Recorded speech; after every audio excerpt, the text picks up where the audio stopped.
Hibiscus Flower Birthday Card Illustration Tutorial by HotPinkZebraPaper.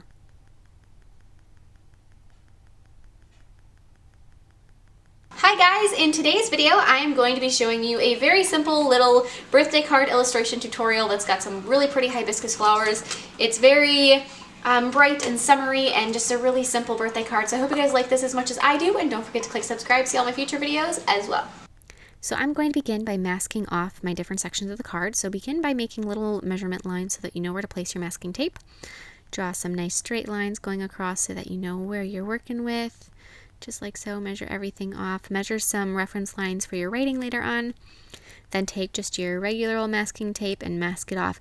Mind you that it might not be perfect. There might be some bleeding, but this will definitely minimize it.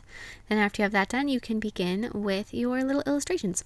So I have all my colors that I assume I'm going to be using next to me, so I can quickly switch between them. And I'm going to take a very, very light pink and start just sort of finding where my hibiscus flowers are going to be. I did this completely sort of by the seat of my pants. I didn't have a very definite plan in mind when I started this card. I was like, you know what? Flowers. I feel like flowers. So that's where I started with this. And so I just kind of wanted to sort of start slow and build up my color. So after I have that, I use a slightly darker pink, kind of a medium coral pink, and I'm going to be adding a little bit of color into the petals as well as adding the stamens of my flowers.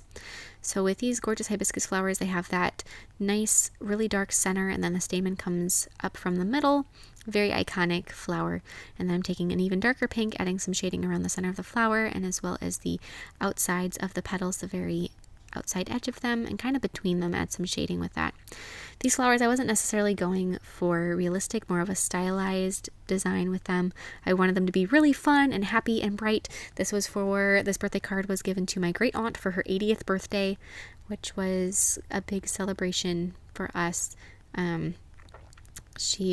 She really liked it. Initially, actually, I had my grandmother in mind for this card, but my great aunt's birthday was a couple weeks sooner, so she got it. So then I'm going to take and I'm going to, after I have that darker color down, I'm going to be blending out those colors with another layer of the medium kind of pink and the lighter pink. So just keep going back and forth with all the colors that you have. The more layers you add, the more blended the colors will become and the more smooth they will be. You don't want them, however, to be a very perfect smooth gradient, because then the hibiscus flowers have kind of a streaky look to them, so you want to keep that. Now with a pink that's even darker than the one that you've used so far, this one's more of like a fuchsia pink. It's going to bring in some more cool tones. I'm going to be adding some more purposeful lines on the outside of the edges of my petals and right in the center of each of the flowers.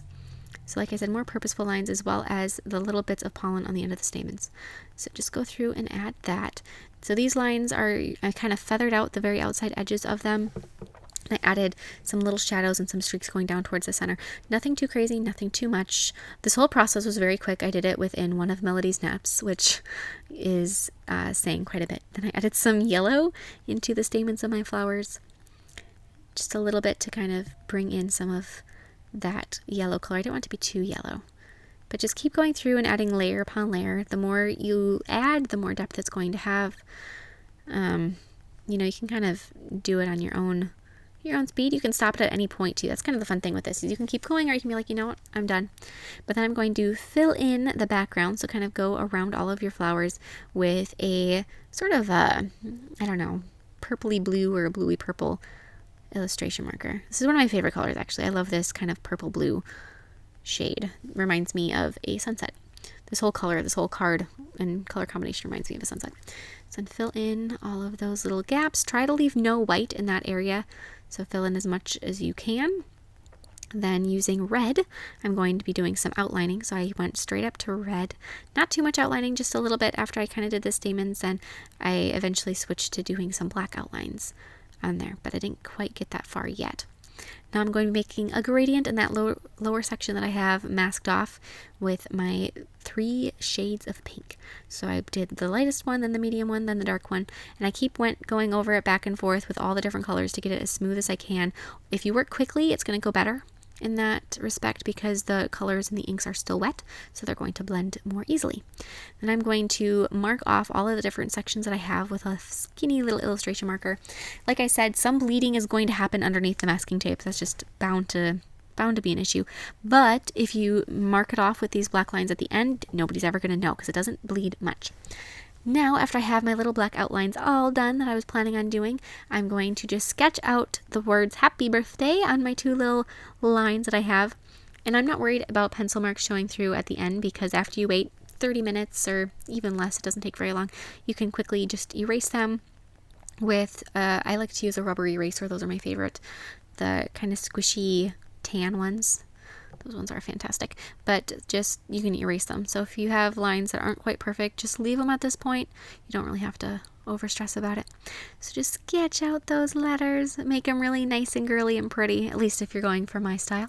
And then I'm going to take my fine little marker and quickly go over those with that.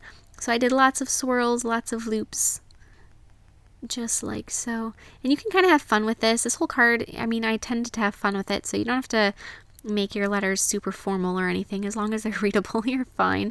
Then I'm going to take my medium purple blue color, and I'm going to be adding just a little shadow line on the letters, just like that. Really quick and fun. Just outline the edges, all the vertical lines, and then that should make it all good to go.